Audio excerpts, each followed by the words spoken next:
오늘은 719번 콘테스트가 있었고, 원래는 이게 어제 할 예정이었던 콘테스트였거든요. 근데 서버 이슈 때문에 좀 밀렸어요.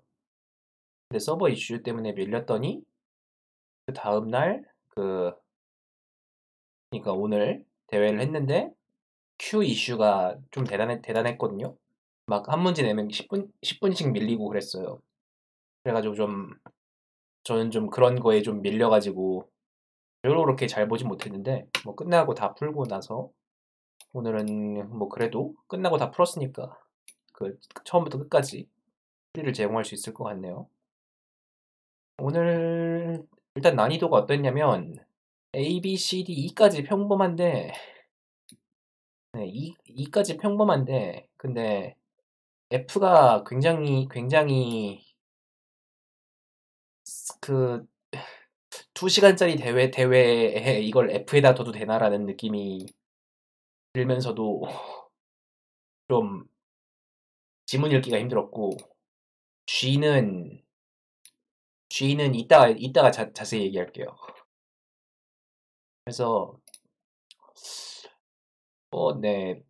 그니까 만약에 그 1600점 이하 디비전 3에 해당하는 분들은 이 컨테스트가 의 난이도가 평이했구나라고 생각할 수 있어요. 근데 그것보다 높은 사람들이 불만을 가질 것 같은 그런 난이도 분포라기보다는 그 뒤쪽 문제들이 좀 깔끔하지 못한 그런 느낌이었죠. 한번 앞에서부터 보도록 하죠. 첫 번째 문제는 Do not be distracted. 이 문제는 알파벳 대문자로 태스크가 들어와요. 태스크라는 건 문자 각각이 태스크라는 건데, 뭐 B가 같은 일이고 C가 전부 같은 일이고, 뭐 이런 식으로 그 글자 각각을 태스크라고 합니다. 그때 우리는 이렇게 이 스트링처럼 같은 글자인 것들이 전부 붙어 있기를 바란대요. 그러니까 이 문제의 설명을 조금 다시 얘기를 하자면, 어떤 B라는 일을 하다가 A를 하다가 다시 B를 하는 이런 일이 없었으면 좋겠대요. 그러니까 B를 여기서 하다가 그만뒀다가 다시 B를 하는 이런 일들이, 그러니까 같은 글자는 전부 붙어 있어야 된다라는 뜻이죠. 그런 거니까 뭐 그런 조건을 만족하느냐라는 게 이 문제인데요. 예를 들어서 A, B, A라고 하면 A 두 개가 이렇게 따로 떨어져 있으니까 안 되고, 이 경우에는 B가 이렇게 떨어져 있으니까 안 되고, 이런 식으로 같은 글자들끼리 다 붙어 있으면 yes 아니면 no를 출력하는 문제인데, 뭐 이거는 그렇게 복잡하진 않고, 그러니까 뭐 예를 들어서 A라는 글자에 대해서 맨 앞에서부터 맨 뒤까지 이 어떤 스트링에서 A라는 걸 스캔을 쫙 해봤을 때 그게 전부 붙어 있으면 문제 없는 거고, 아니면 등장하지 않았어도 문제 없는 거고요. B에 대해서도 한번 해보고 C에 대해서 한번 해보고, 이런 식으로 계속 스캔을 해봐서 나오는 글자들이 전부 붙어 있는지 안 붙어 있는지만 체크를 하면 되는 그런 문제예요. 그래가지고 그게 아니면은 다른 방법은 글자 하나하나에 대해서, 예를 들어서 여기 A를 발견했으면 그 다음에 다시 등장하는 떨어져 있는 A가 있느냐, 그러니까 연속적으로 등장하는 게 아니라 그 다음에 나중에 등장하는 A가 있느냐, 이런 거를 체크를 하는 그런 식으로 풀 수 있죠. 그렇게 문제를 해결할 수 있고요. 네, 이렇게 해결할 수 있고, 뭐 여러 가지 방법들이 있는데, 저는 뭐 A부터 G까지 쫙 테이블 만들어가지고 어떤 글자가 몇 번째에서 등장했는지를 그 테이블에다가 쫙 넣어놓고, 그러니까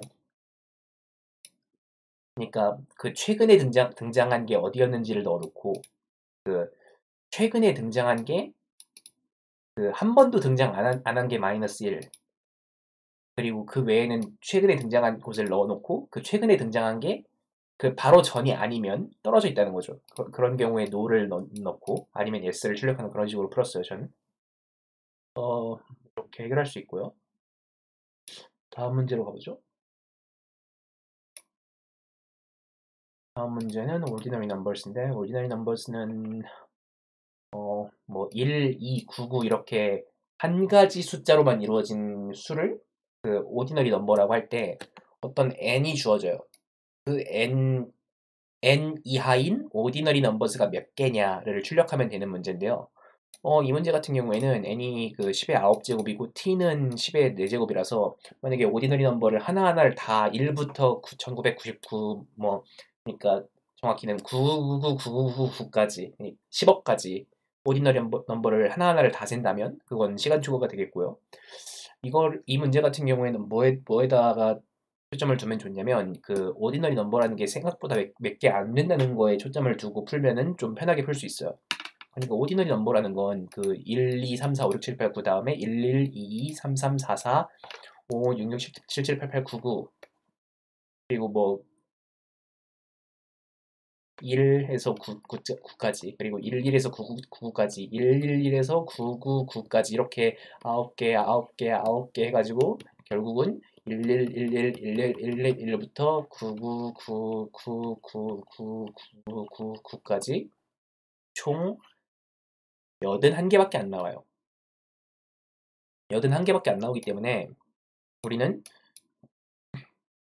그 이 오디너리 넘버의 리스트를 다 가지고 있어요. 그러니까 그 1, 2, 3, 4, 5, 6, 7, 8, 9부터 그 999999까지 오디너리 넘버를 전부 다 구해놓습니다. 81개를.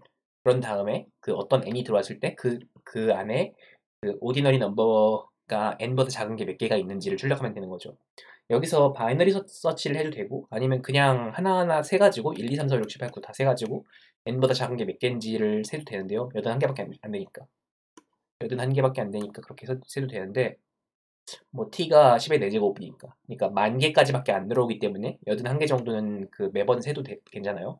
만약에 t가 막 10의 6제곱 정도 들어오면은 그러니까 막 100만 개 정도 t가 들어오면은 그건 그 81개를 다 세긴 좀 무리가 있으니까 이 경우에는 바이너리 서치를 하는 게 권장이 되겠죠.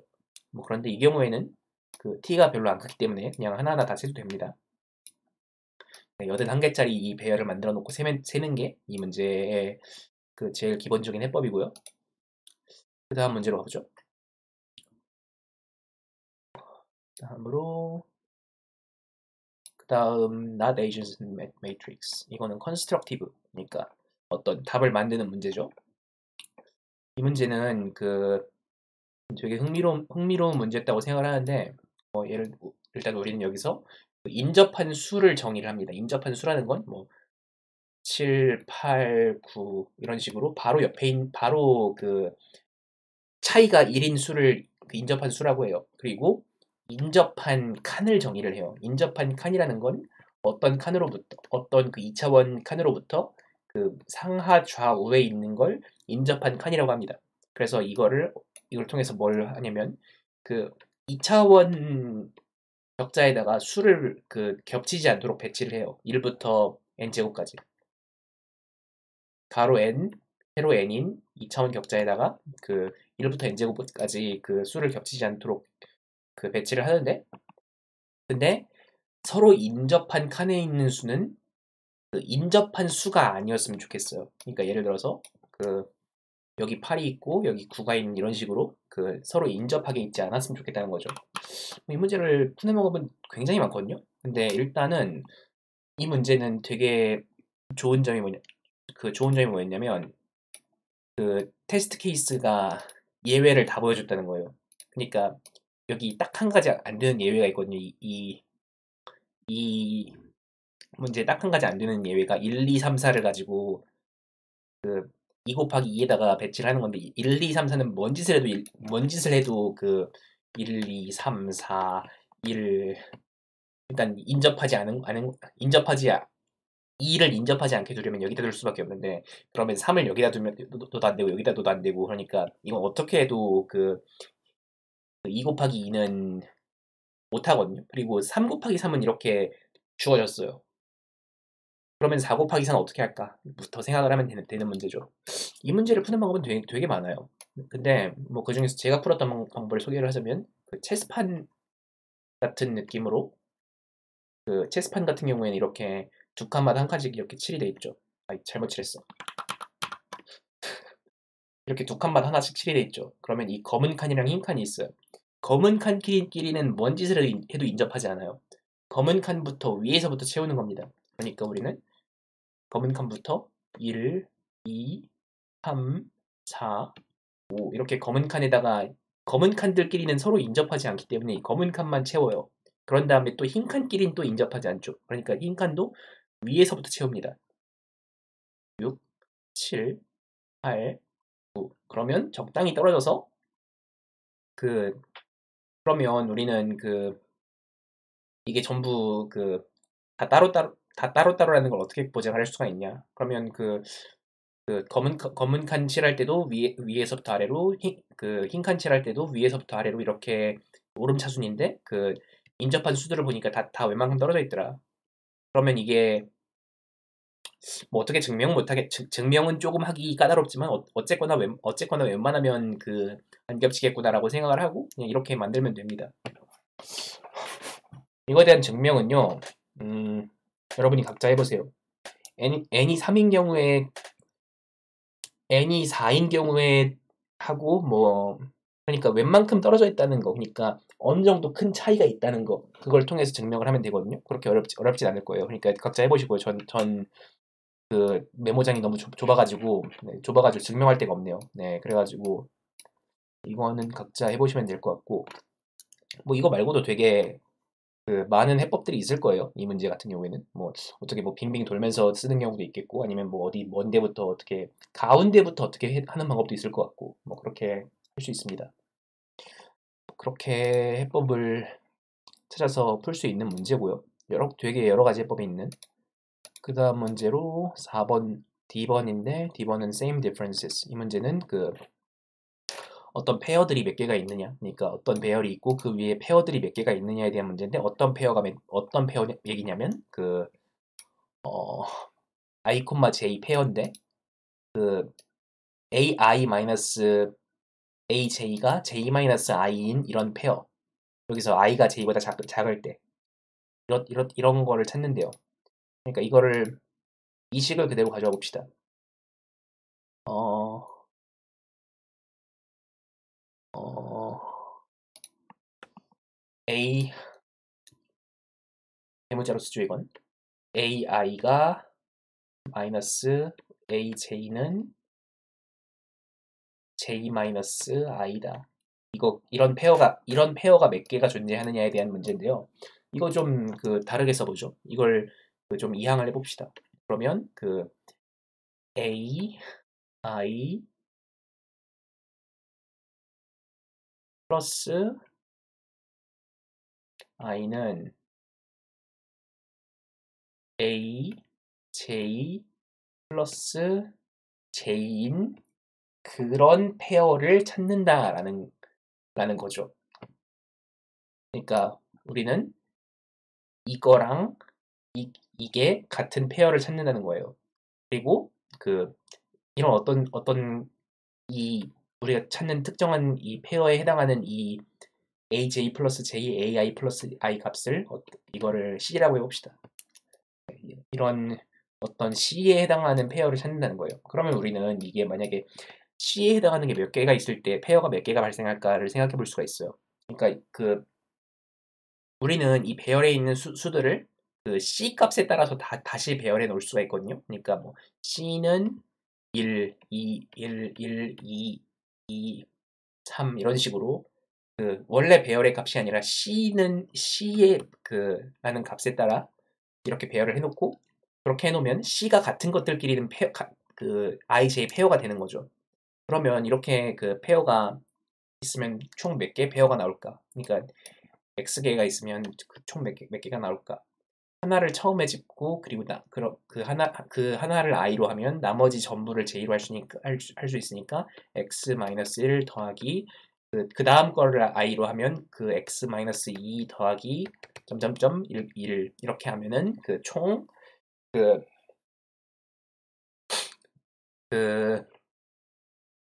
어떤 x 곱하기 x 마이너스 1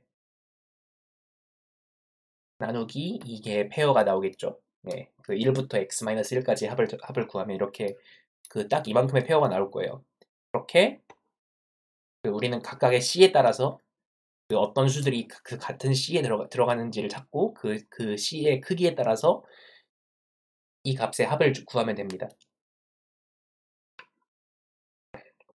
그렇게 구하면 되는데요. 그럼 이거를 어떻게 C 값에 따라서 어떻게 배치를 해놓을까? 그거는 배열을 쫙 만들어 놓고 거기다가 넣는 식으로 하려 그러면 이게 굉장히 어 이게 배열을 만들 때 주의해야 되는 게 제가 이것 때문에 좀 시간을 좀 썼는데 20만 개 만들어 놓고 그 다음 테스트 케이스로 넘어가면 안 돼요. 왜냐면 그 테스트 케이스 할 때마다 20만 개씩 만들면 이게 실제로 n이 굉장히 작고 테스트 케이스가 많은 경우도 있고 그리고 n이 적 n이 n이 크고 테스트 케이스가 적은 경우도 있는데 20만 개씩 만들어 놓고 매번 테스트 케이스마다 초기화를 하면 테스트 케이스를 초기화하느라 시간 제한이 걸려버리거든요. 그래서 정확히 그, C 값이 발생할 수 있는 범위만큼만 이렇게 테이블을 잡아놔야 됩니다. 그러니까 C 값은 여기서 마이너스 n에서 플러스 n까지만 발생할 수 있거든요. 아까 이 C 값은 C는 이거잖아요. AI 플러스 I잖아요. 이 값은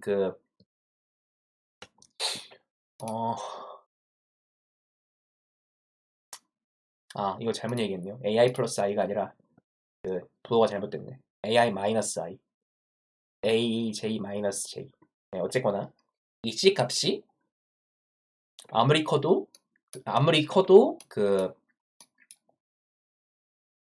네, 뭐 플러스인지 마이너스인지는 그렇게 큰 상관은 없는데 C 값의 범위가 달라지죠. 그러니까 AI-I, AJ-I, J 값들은 마이너스 n부터 플러스 n까지 발생할 수 있어요. 그러니까 우리는 배열을 잡을 때 마이너스 n부터 플러스 n까지 잡는데 마이너스 n부터 플러스 n까지 C++ 같은 언어는 음수좌표가 없잖아요. 그래가지고 우리는 어떻게 하면 되냐면 오프셋 오프셋을 만들어가지고 그러니까 실제로는 0부터 2n까지인데 그거를 마치 마이너스 n부터 플러스 n번까지를 접근하는 것처럼 배열을 만들어 놓고 쓰면 된다는 거죠. 뭐 이렇게 해도 되고요. 아니면은 뭐 20만밖에 안 되기 때문에 셋이나 맵을 써도 상관없습니다. 그래서 이런 식으로 C 값이 같은 것들끼리 분류를 해서 그 C 값이 같은 것들의 크기를 가지고 이 1부터 n까지의 합 2분의 x-1 이 식을 통해서 구하면 되는데요. 뭐 이거를 직접 다 구한 다음에 C를 쫙 훑어보는 수도 있는데 2분의 x-1이라는 게 결국은 1, 2, 3, 4, 5의 합이잖아요. 그러니까 우리는 C가 같은 것들이 하나 추가될 때마다 플러스 1, 플러스 2, 플러스 3 이런 식으로 하나하나 추가하는 방식으로 기존에 들어있던 것들 하나하나마다 페어가 생기는 거니까 새로 하나 넣으면서 기존에 들어있던 것들 개수만큼 더하는 식으로 문제를 해결할 수 있어요. 제가 그걸 이렇게 해결했는데 예를 들어서 이렇게 V라고 처음 이렇게 2n짜리 배열을 만들어 놓고 어떤 오프셋을 생각을 해서 항상 우리가 생각하고 있는 C 값보다 플러스 이 오프셋만큼 더 가서 따지는 거죠. 그렇게 해서 기존에 C 값이 같은 것들의 개수만큼 답에 더하고 그리고 같은 것들의 개수를 더하고 그렇게 해결하면 됩니다. 이런 문제였고요. 다음 문제 2로 가볼게요. 문제 2는 양정렬인데요. 이게 별이 양이고 점이 빈칸이래요. 그래서 우리는 이것들을 한 칸씩 이동을 시킬 수 있대요. 저 양들을. 그 양들을 한 칸씩 이동을 시켜가지고 결과적으로 이렇게 주르륵 붙어있게 하고 싶다라는 게 이 양정렬의 목표인데요. 그러면 그러면 어떻게 해야? 그러니까 이 양정렬을 가능한 붙여서 하려면 어떻게 해야 되겠느냐라는 게 이 문제예요. 근데 이 양정렬의 결과에 대해서 생각을 해보면 예를 들어서 우리는 그 뭐 양이 뭐 이렇게 들어왔다고 해봅시다.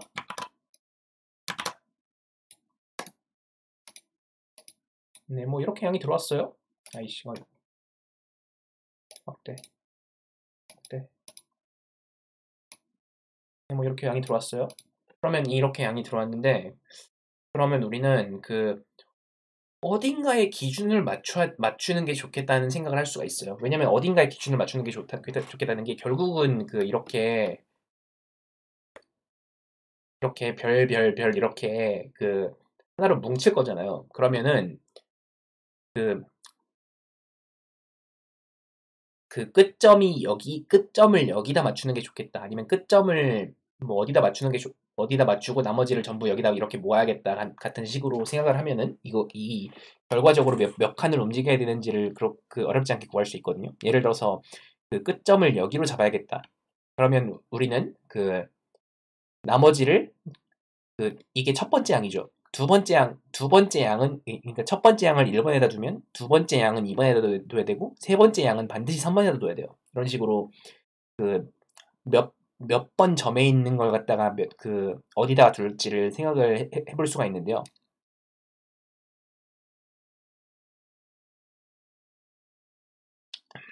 그러면 결국은 우리는 어떤 그 특정한 그 맨 왼쪽 점 하나를 골라놓고, 그 왼쪽 점 하나에다가 맞춰가지고 나머지 양들을 거기로 몰아서 움직인다라는 걸 알 수 있어요. 그러면 어떤 양들은 왼쪽에서 오른쪽으로 움직일 거고 어떤 양들은 오른쪽에서 왼쪽으로 움직일 겁니다. 그리고 양은 한 칸에 하나씩만 있을 수 있기 때문에 만약에 어떤 왼쪽에 있는 양들이 왼쪽에서 오른쪽으로 움직이는데 여기 있는 어딘가에 있는 양들이 왼쪽에서 왼쪽으로 움직이고 있죠. 이렇게 두 그룹으로만 나뉘어요, 양은 항상. 그러니까 양은 항상 이렇게 왼쪽에서 오른쪽으로 움직이는 거랑 오른쪽에서 왼쪽으로 움직이는 두 그룹으로만 나뉘고 그 사이에 왼쪽으로 뭐 여기 사이에 뭐 왼쪽으로 움직이는 그룹이 조금 있다던가 그런 일이 발생하지 않아요. 그러니까 우리는 항상 어딘가 기준을 두고 그 왼쪽에 있는 양은 그 오른쪽으로만 움직이고 그 오른쪽에 있는 양은 왼쪽으로만 움직인다고 가정을 하고 푸는 거죠.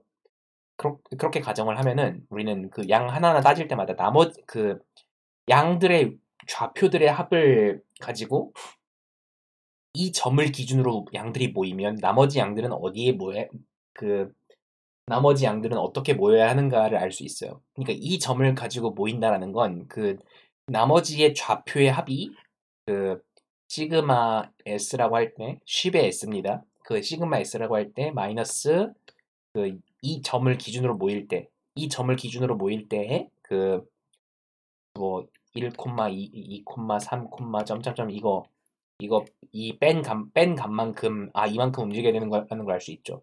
그러면 우리는 그 칸이 아니라면 만약에 이 칸을 기준으로 움직인다면 이거 왼쪽에 있는 것들은 오른쪽으로 움직여야 되는 값이 여기까지의 부분합이고 여기까지의 부분합을 여기 이만큼 더한 거에서 뺀 거고 여기서 움직여야 되는 건 여기에 부분합에서 나머지를 뺀 거고 이런 식으로 각각 왼쪽이랑 오른쪽의 부분합을 통해서 그 그리고 그 왼쪽에 양이 몇 개가 정렬이 돼야 되는지 이 뒤로 몇 개가 돼야 되는지 앞으로 몇 개가 돼야 되는지 알 수 있죠. 그리고 그 부분합을 통해서 몇 칸 움직여야 되는지를 알 수 있죠. 그걸 통해서 한 칸 한 칸 움직일 때마다 그 부분합을 구하면 됩니다. 이렇게 풀 수가 있고요. 네, 이렇게 풀 수도 있고요. 또 한 가지 푸는 방법이 있는데 또 한 가지 푸는 방법이라는 건 어딘가에 있는 양들은 예를 들어서 어떤 기준점을 잡는다고 하면 움직이지 않는 양이 하나 이상 존재하리라는 걸 가정할 수 있거든요. 그러니까 예를 들어서 어딘가에선 왼쪽으로만 움직이고 어딘가에선 오른쪽으로만 움직인다라고 가정을 해봅시다. 그러면은 우리는 왼쪽으로만 움직이는 양들의 그룹이랑 오른쪽으로만 움직이는 양들의 그룹이랑 왼쪽으로만 움직이는 양들의 그룹이 이렇게 나뉘죠. 그러면 이 사이에 그 안 움직이는 어떤 양이 존재하는 경우랑 존재하지 않는 경우로 나눠서 생각을 해봅시다. 그러니까 안 움직이는 양이 존재하는 경우, 이게 안 움직이는 양이 존재하는 경우에 항상 이득이에요. 왜냐면 그 어딘가에 얘가 있던 곳이 아닌 곳에다가 그 새로운 그 자리를 잡아가지고 그걸 위해서 한 칸을 움직이는 게 손해라는 거죠. 그러니까 이 움직이지 않는 그룹이 존재하지 않고 그 왼쪽 그룹, 오른쪽 그룹이 항상 나뉘는 게 손해라는 거죠. 그렇기 때문에 우리는 이걸 오른쪽으로 가는 그룹, 왼쪽으로 가는 그룹, 그리고 안 움직이는 거 하나 이상으로 이렇게 볼 수가 있어요. 그러면 우리는 우리가 모이려고 하는 칸을 한 칸 움직일 때마다 무슨 일이 일어나는지를 봅시다.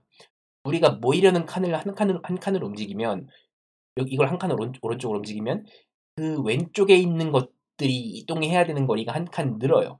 그리고 오른쪽에 있는 것들이 이동해야 되는 거리가 한 칸 줄어듭니다.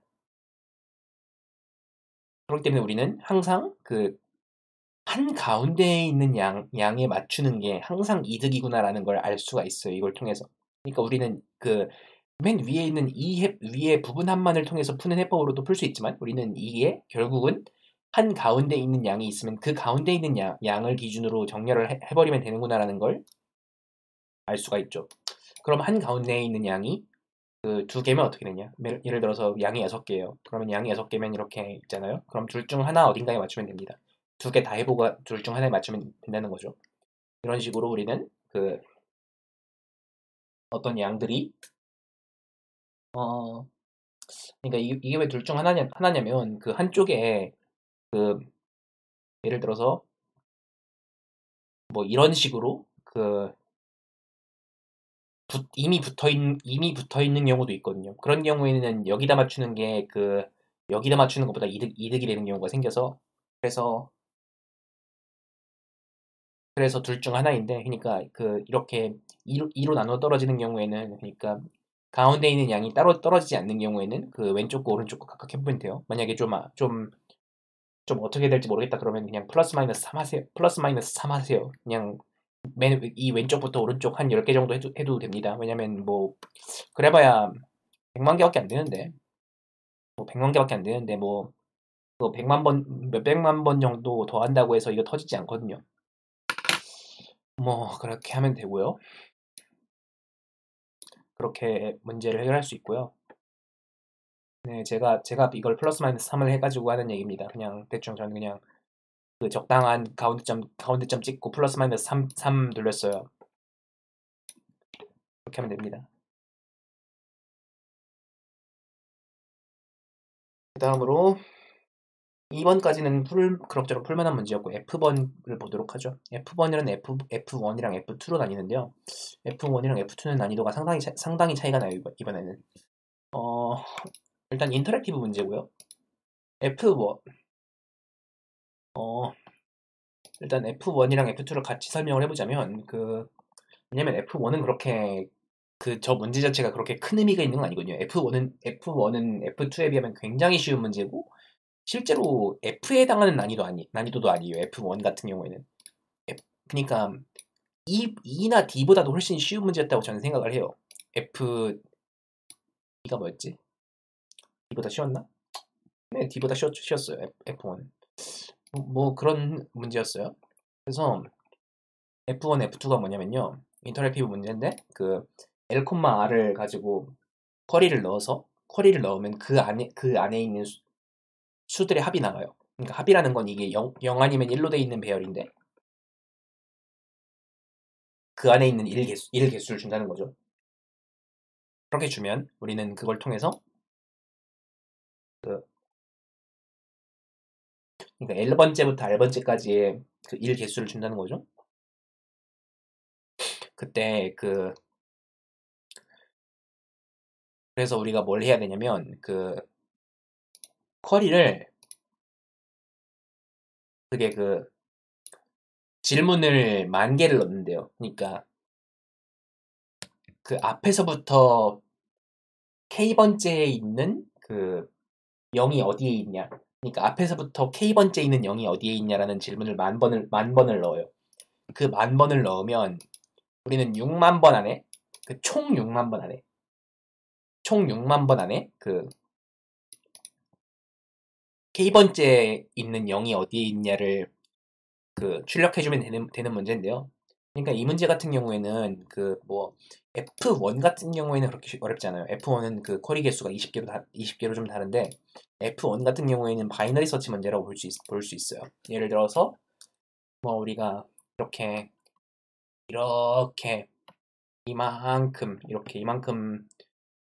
가지고 있을 때 여기 절반까지 쿼리를 넣었을 때 이 사이에 뭐 x개가 있다. 그러면 그 x개가 있으면 그거 거기서 또 잘라가지고 그 절반에서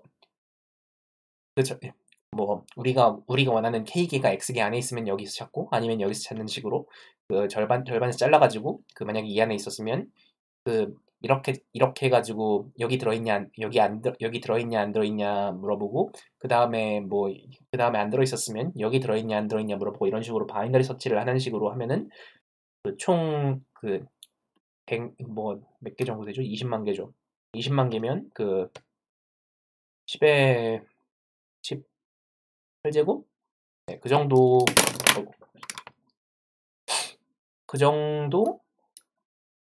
안에 해결할 수 있거든요. 근데 이게 왜 문제냐면 근데 이게 문제가 뭐냐면요. 그거를 그 10,000번 물어본다는 거예요. 그럼 그건 6만 번 안에 되느냐? 그러니까 이게 10의 18제곱이니까 10의 18제곱이란다. 그 2의 18제곱이니까 이거는 그 한 18번, 19번 쿼리를 넣고 나면은 우리가 원하는 그 몇 번째 0, 0이 어디 있는지를 알 수 있거든요. 근데 그거를 그 한 번에 18번, 19번 필요한 걸 갖다가 그 6만 번을 가지고 그 10,000번을 처리를 해라 라고 하면 그 10만이 아니라 만 번을 처리를 해라 라고 하면은 그 쿼리 하나당 6번 안에 해야 되는 거니까 상당히 버거운 문제처럼 보이는데요. 이게 실제로는 그렇게까지 버거운 문제가 아니라는 것을 그 얘기를 할 거예요. 그리고 일단 F1 같은 경우에는 바이너리 서치를 하면 됩니다. 그러니까 얘한테 물어봐요. 얘한테 이 절반 안에 있냐? 물어봐서 절반 안에 있으면 그 절반 안에서 찾고 절반 안에 없으면 그 나머지 구간에서 찾는 식으로 이거를 바이너리 서치를 하면 되고요. 그럼 바이너리 서치를 하는 코드를 작성했다고 가정을 하고 그 F2로 가보죠. F2로 가보면 6만 번 안에 이거를 구해야 된다는 건데 이게 6만이라는 게 되게 그 작은 수처럼 보이지만 실제로 그 10,000개를 가지고 물어보면 뭐 예를 들어서 이게 어떤 트리 구조를 가지게 되죠. 그러니까 이런 식으로 이런 식으로 트리 구조를 가지게 돼요. 그러면 우리는 그 이 맨 위쪽에 그 한 총 10의 18제곱개잖아요. 그러니까 10의 10 몇 제곱? 어 14제곱 정도까지. 그러면 한 몇 개 정도 되냐면 16,000 정도 돼요. 16,000좀 넘거든요. 16,000개 정도를 다 안다고 가정을 해도 괜찮아요. 왜냐면 그러니까 이 6만 개를 묻는 동안 이 16,000개에 대해서는 계속 우린 계속 알고 있는 거죠. 그러니까 예를 들어서 아까 어딘가에서 1번이랑 8번을 넣었어요. 크기가 8인 배열에서. 그리고 맨 마지막 결국은 5번이 바뀌었단 말이에요. 그럼 5번이 바뀌었으면은 우리는 아까 물어봤던 배열들 중에 5번이 들어가는 거, 뭐 예를 들어서 1,4, 5,8 이렇게 있으면 1,4에는 5번이 안 들어가죠. 그 5번이 들어가는 것들에다가 플러스 1 여기다가도 플러스 1을 해주면 됩니다. 이런 식으로 구할 수가 있어요. 근데 이게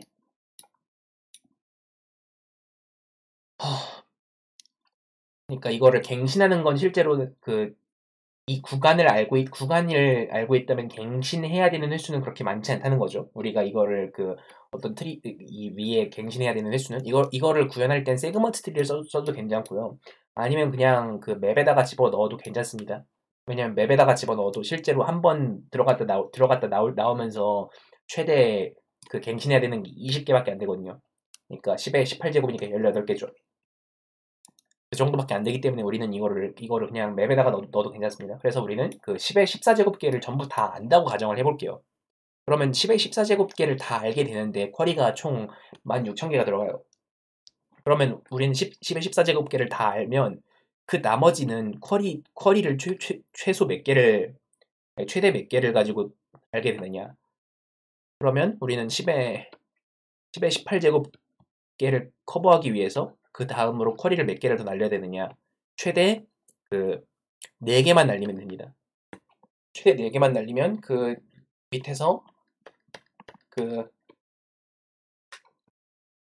실제로 그 18제곱이 18제곱이 맞나? 19제곱인가 이게?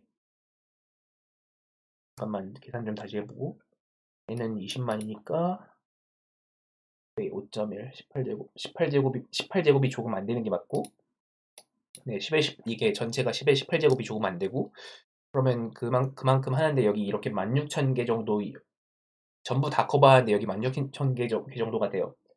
그러고 나면은 우리는 그 다음으로 그 하나도 안 겹친다고 가정을 해도 16,000개를 다 알고 있으면 그 하나에 4개밖에 안 걸리고 곱하기 만을 하면 실제로 그 우리가 쿼리를 날려야 되는 개수는 그 4만 개밖에 안 돼요. 그럼 거기다가 16,000에다가 더해요. 그러면 우리가 필요한 모든 것을 다 아는데 56,000개 정도밖에 쿼리가 안 필요하다는 거예요. 이 16,000은 조금 더 늘어날 겁니다. 왜냐면 그 10에 그 14제곱을 근사한 거기 때문에 1024 곱하기 16이거든요. 그러면 뭐 몇이냐 이게 24 곱하기 16을 하면 76이니까 뭐 16,376 정도 되겠네요. 16,376 플러스 56,000이라서 아니 4만이라서 뭐 5만 6천 개 좀 넘는 정도밖에 쿼리를 안 날리게 돼요. 다 알게 되는데도.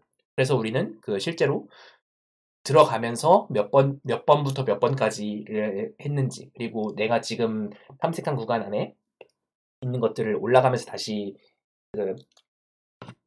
올라가면서 다시 갱신을 해주고, 이 올라가면서 갱신을 해주는 게 중요해요.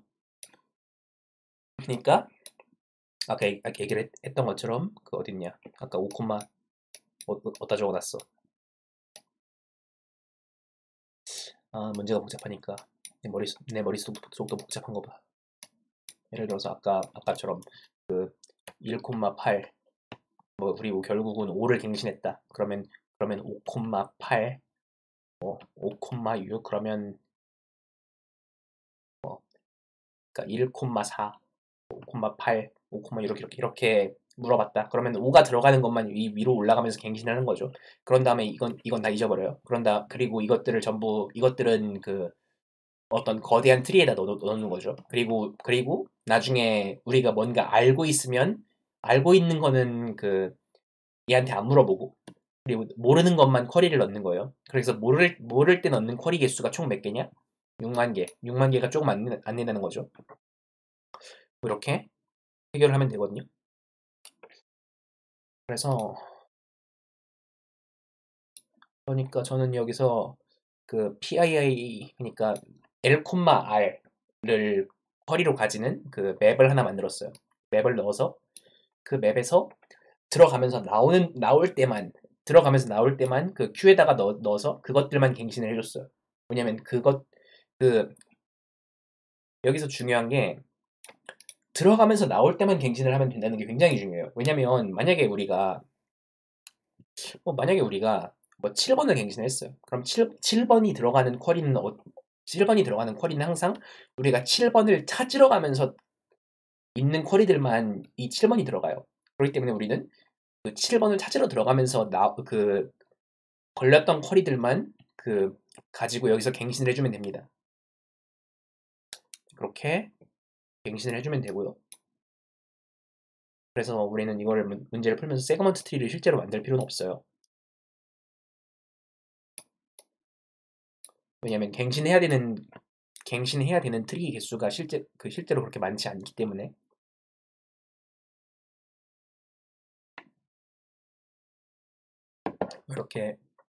이렇게 해결하면 되고요. 그래서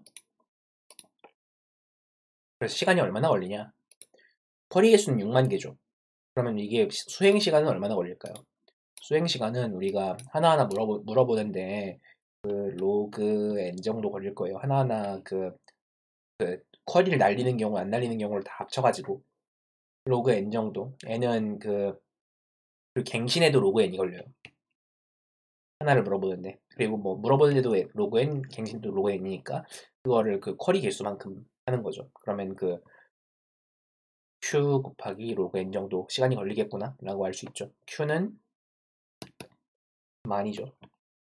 이 정도? 네, 뭐 그렇게 오래 걸리진 않죠. 근데 이걸 갱신하는 과정을 올라가는 부분만 갱신하는 게 되게 중요해요. 그거보다 좀 더 갱신 그룹을 넓게 잡으면 그만큼 시간이 더 오래 걸리게 됩니다. 뭐 그래서 이렇게 그 문제 F를 해결할 수 있고요. 그 다음으로 문제 G인데요. 문제 G는 이거 좀 많이 별로였어요. 문제 자체는 괜찮아. 문제 자체는 괜찮은데 인풋이 말도 안 돼요. 인풋이 인티저 400만 개를 받거든요. 인티저 400만 개를 받으면 스캔F, 프린트F가 아니면 다 터져요. 그렇게 보면 됩니다. 그런 문제라고 보면 되는데요.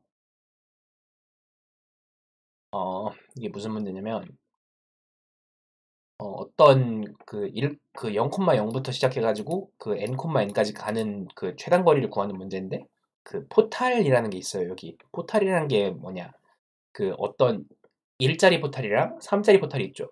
그 1짜리 포탈이랑 3짜리 포탈을 그 두 개를 알고 있으면 그 1짜리 포탈이랑 3짜리 포탈 사이에서 그 순간 이동을 할 수가 있고 그 순간 이동하는데 걸리는 비용은 그 포탈의 비용의 합이에요. 그러면 여기서 그 맨 앞에서 맨 뒤까지 가는데 얼마나 걸리느냐라는 게 문제인데요. 여기서 그 순간 이동을 하는데 걸리는 비용이 그 포탈의 합이라는 걸 어떻게 이용을 해야 되냐면 이 문제 같은 경우에는 예를 들어서 뭐 1,1에서 뭐 포탈 A를 이용해요. 그리고 그 포탈 A에서 포탈 B까지 갑니다. 그리고 여기서 N,M까지 이렇게 다시 걸어가는 이런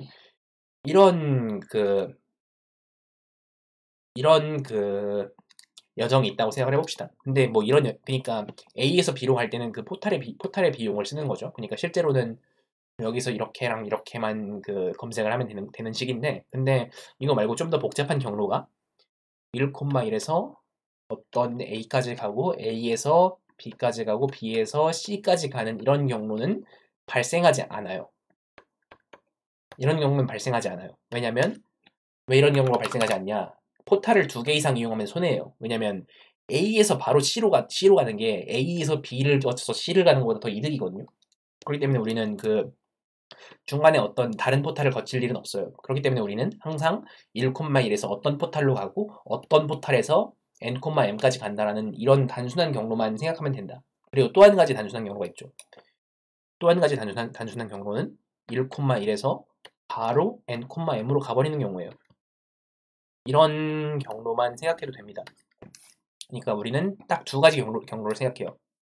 이게 한 가지. 그러니까 포탈 하나를 이용하는 게 한 가지 경로고 또 하나는 그냥 걸어가는 게 또 한 가지 경우예요. 이렇게 2가지를 생각을 할 수가 있는데요.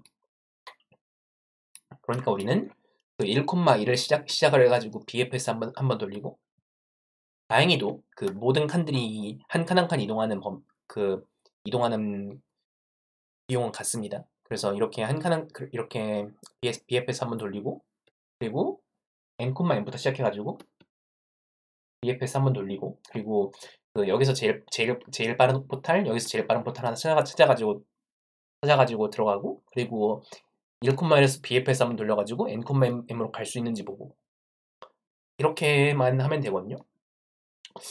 이렇게만 하면 되는데요. 이게 조금 네, 그렇게 하면 되는데요. 이게 문제가 좀 여러 가지 의미로 조금 지저분한 게, 일단은 어, 뭐 경로가 엄청 길어지면 최대 10의 10의 6제곱 정도 길이가 돼요. 그러니까 n제곱짜리 이렇게 빙글빙글 돌아가서 가면은, 그리고 w를 곱해야 돼요, 거기다가. 그러면 그게 이미 10의 14제곱 정도 되거든요. 그런 큰 수를 다루는 것도 일단 문제고요. 그리고 그래가지고 우리가 인피니티 값을 얼마나 크게 잡아놔야 되느냐라는 게 좀 문제고, 그리고 앞쪽 포탈로 가는 비용이랑 뒤쪽 포탈로 가는 비용을 더해서 쓴다는 것도 조금 까다롭고, 그런 식으로 좀 까다로운 큰 정수 처리를 되게 여러 번 해야 되는 그런 문제이기도 하고요. 그리고 또 문제가 뭐냐면, 진짜 문제는 이겁니다. 이 문제는 전 제가 최근에 코드 프로세스에서 본 레이티드 컨테스트에서 나온 문제들 중에 입출력이 제일 빡빡한 문제예요, 이 문제는. 이 문제는요, NM의 곱이 4 곱하기 10의 6제곱까지 들어오거든요. 이게 무슨 의미냐면, 입출력이 400만 개 들어온다는 얘기예요. 그렇다는 건 4메가의 정수를 입력받는다는 거죠. 그리고 정수는 각각 10의 9제곱까지니까 한 여러 글자까지 나온다는 거죠. 그러니까 우리는 이 그 입력 파일의 크기가 40메가바이트라는 걸 알 수 있죠. 네, 우리는 이 문제 하나 풀려고 이 문제 입력 파일을 40메가바이트를 처리를 해야 돼요. 40메가바이트를 처리를 하는데, C in, C out을 하면 이게 시간 제한이 걸리는 문제가 발생합니다. 그래가지고 어떤 컴파일러들은 C in, C out을 해도 돌아가고, 예를 들어서 저는 평소에 마이크로소프트 C++ 2017을 쓰거든요. 평소엔 이거를 써도 전혀 문제가 없는데, 이건 시간 초과가 나고, 이거 지금 통과했다고 뜨지만 나중에 추가된 데이터로는 시간 초과가 나고, 그, 그, C++ 117 64비트를 쓰면은, 아주 여유롭게 통과를 해버리는 이런 끔찍한 문제가 발생을 해요. 이런, 이런 문제들 사이에서, 여러분은 이것들을 처리를 해야 됩니다. 제 생각에 이걸 통과한 파이썬 코드가 없을 것 같은데, 한번 볼까요, 우리? 어,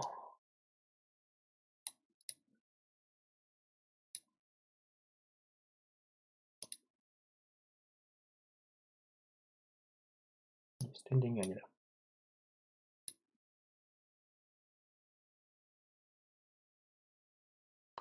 자, 그래서,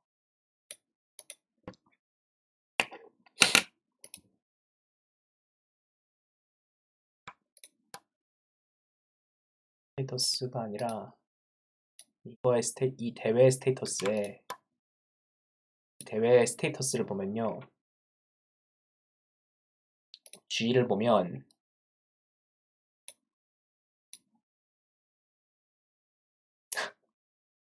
코틀린으로 통과를 했어? 코틀린으로 통과가 돼?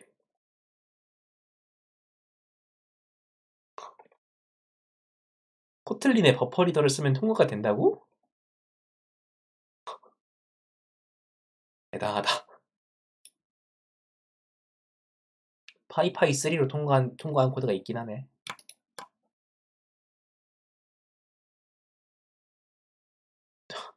되긴 되는구나.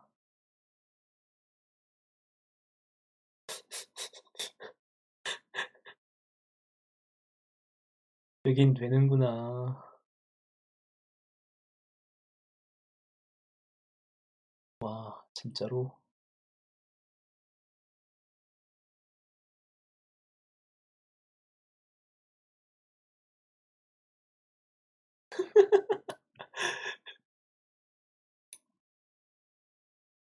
바이트 단위로 맞네. 아, 대단하다. 진짜 대단하다.